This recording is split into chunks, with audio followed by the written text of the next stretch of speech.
Salut les filles! Bon bah aujourd'hui on va voir ce que c'est que le caisson abdominal et surtout en quoi c'est important dans la prévention des blessures mais aussi dans un objectif de performance. Alors au niveau anatomique, là vous avez une vue de profil avec la colonne vertébrale.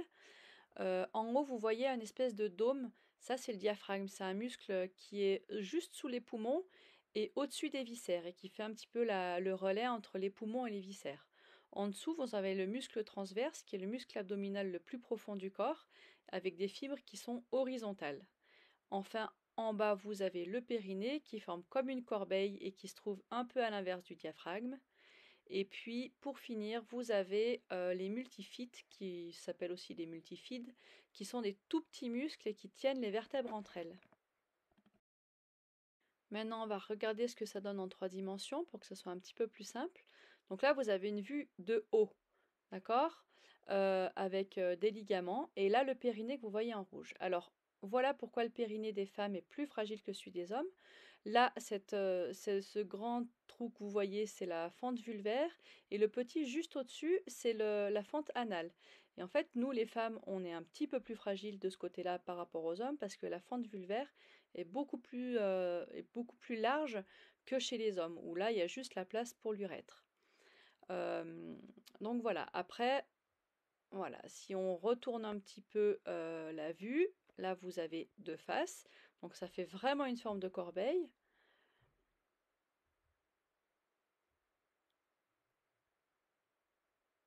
Voilà, on le revoit sur une autre vue, deux faces toujours.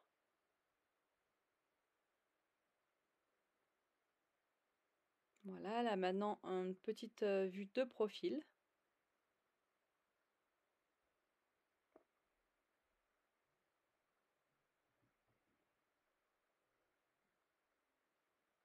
Maintenant, on va reprendre notre vue de face. Donc ça, c'est deux muscles, c'est le psoas iliaque qui vient s'insérer un peu devant. Et si on prend du recul, regardez, là on voit apparaître dans un premier temps le muscle diaphragme qui fait vraiment une corbeille mais retournée à l'envers.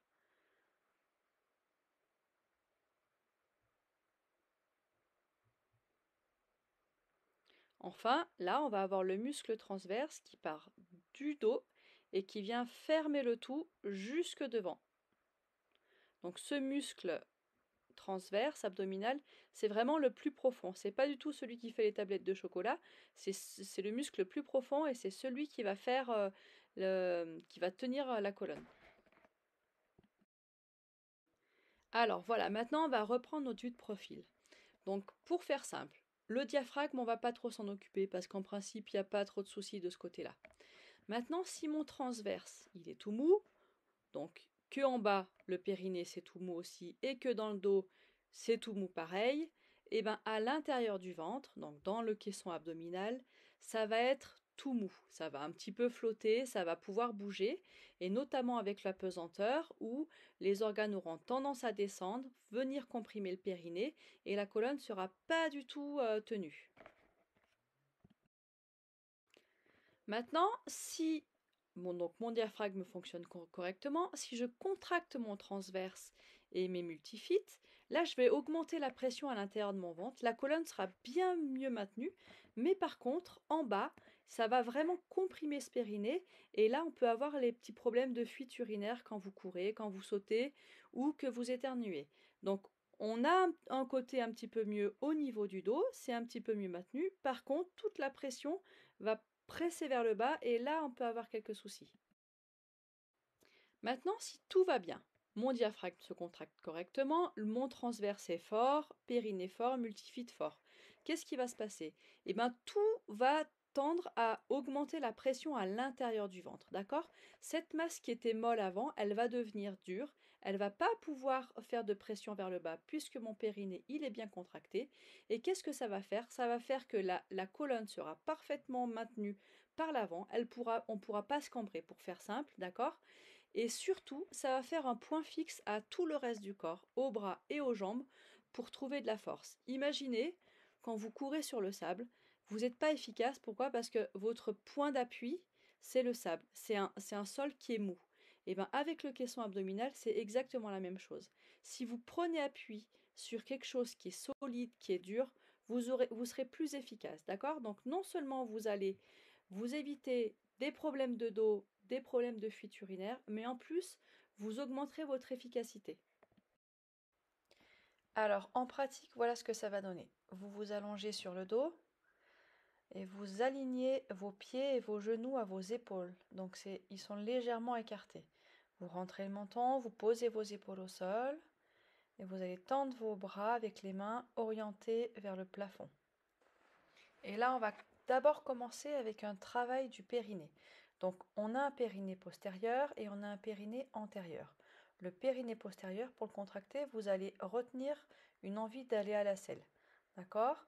Et ensuite, on va contracter le périnée antérieur, comme si vous vouliez retenir une envie d'aller uriner. Et là, on a tout le périnée qui est contracté. Ok. Donc, vous gardez votre périnée contracté pendant tout l'exercice et maintenant, on va faire la contraction du transverse. Donc, pour contracter votre transverse, vous allez inspirer. En inspirant, vous rentrez le ventre. Et quand vous expirez, vous continuez à rentrer ce ventre. D'accord? Comme si vous vouliez aspirer votre nombril par votre colonne. Comme si la colonne aspirait votre nombril. Pour, pour avoir un petit peu une image de cette contraction du transverse, c'est comme si vous rentiez le ventre pour rentrer dans un jean un peu trop serré. Voilà, tout fait. Hein. Donc, c'est vraiment cette image-là, comme si le nombril était aspiré par la colonne vertébrale. Et donc, cet exercice, cette contraction du transverse, on la garde tout le temps, à l'inspiration et à l'expiration. On continue de rentrer le ventre. Donc, c'est assez difficile, en fait, de faire ça tout en conservant le périnée contracté. On contracte, on rentre tout le temps le ventre.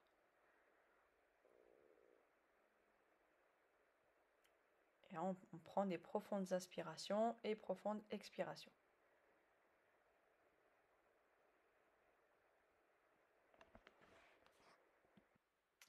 Ok, maintenant on va faire un petit peu le même principe, mais en position assise. Donc vous vous mettez assise. Pareil, on essaie de rentrer le ventre, on se met bien droite, comme si on vous tirait vers le plafond par le sommet de la tête.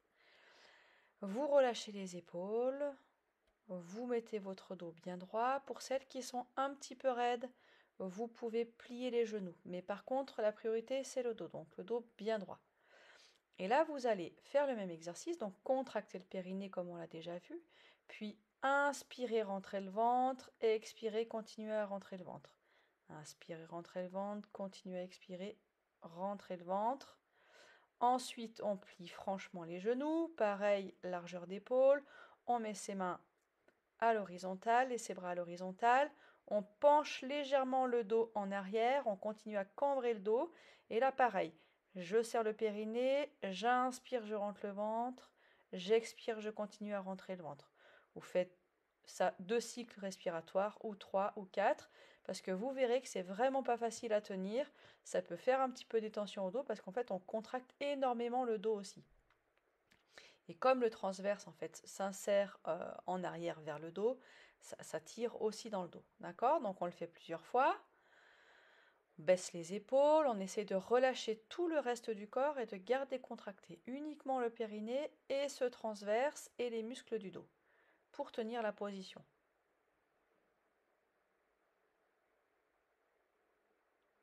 Voilà, de temps en temps on se met un petit peu en boule pour relâcher.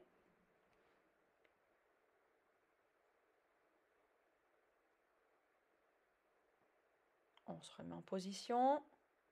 Et là, on va faire une petite variante. Quand on va souffler, on va faire le dos rond, comme si le bas de la colonne voulait venir toucher le sol. D'accord? On expire. On continue à contracter le périnée. Hein. Voilà. Et on inspire, on revient en position droite, cambrée. Toujours pareil, contraction du périnée permanente. Inspiration, je rentre le ventre. Expiration, je continue à rentrer le ventre. Et là, on bouge juste la colonne.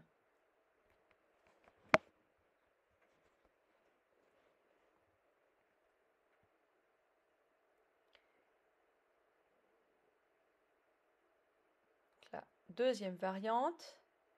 J'inspire, je m'oriente sur le côté, je plie un bras, toujours pareil, je tiens bien ma colonne, je contracte mon périnée, inspiration, je rentre le ventre, expiration, je souffle et je rentre le ventre. Et voilà, donc j'inspire d'un côté, je m'oriente d'un côté, je souffle et j'inspire, je reviens. Gardez bien la colonne droite.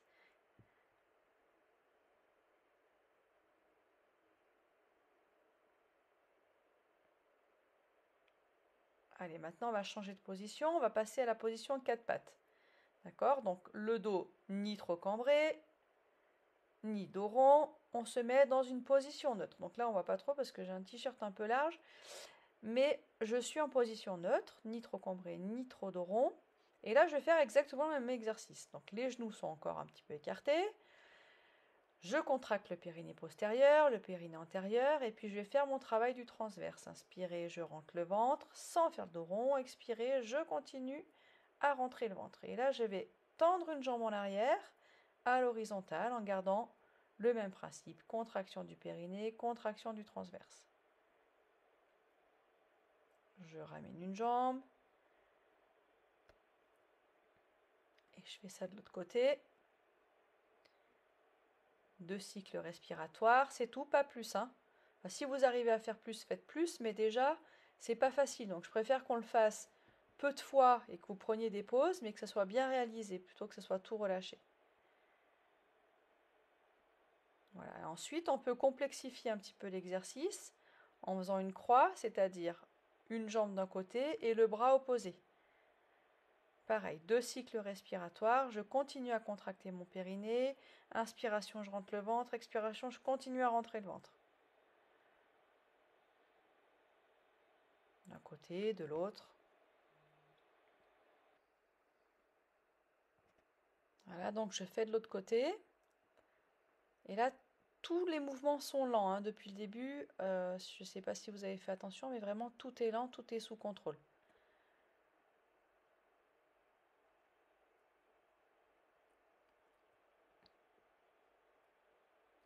Voilà, donc en fait, pour vous résumer, le caisson abdominal, on va dire que c'est le complexe transverse périnée. Il y a aussi le diaphragme, mais c'est encore autre chose. Donc, pourquoi c'est utile d'avoir un bon caisson abdominal? D'abord, dans la prévention des fuites urinaires. Quand vous allez sauter, quand vous allez accélérer, eh ben, il y a une augmentation brutale de la pression à l'intérieur du ventre qui va de haut en bas. D'accord? Donc là, si vous n'êtes pas contracté, si vous n'avez pas un périnée qui est fort, ben c'est à ce moment-là qu'il peut y avoir des petites fuites urinaires. Ensuite, on va avoir comme effet la prévention des problèmes de dos. Comme je vous l'expliquais sur les diapos au début, si vous augmentez cette pression en contractant votre muscle transverse et votre périnée, et ben votre colonne, elle sera bien tenue par l'avant. Donc là, ça va la protéger. Donc ça, c'est hyper important, notamment dans vos mouvements de muscu. Quand vous faites des soulevés de terre, quand vous faites des mouvements d'haltérophilie, c'est un petit peu ce que fait la ceinture d'haltérophilie que vous mettez pour vous soulager les lombaires. Ben ça peut se faire avec vos muscles, votre ceinture lombaire et abdominale et ces 2 muscles qu'on vient de travailler. Donc pensez-y, essayez de faire ces exercices-là quand vous êtes dans vos mouvements de muscu. D'accord? En tout cas, pensez-y. Et puis enfin, eh ben, comme je vous l'expliquais aussi un petit peu au début euh, de la diapositive, ça va vous aider dans un objectif d'efficacité. Si votre tronc, il est solide, il est ferme, eh ben, les membres qui sont accrochés dessus, ils vont avoir un point fixe qui va leur servir de base pour faire le mouvement. Si votre point fixe, il est tout mou, eh ben, votre mouvement, il sera moins efficace.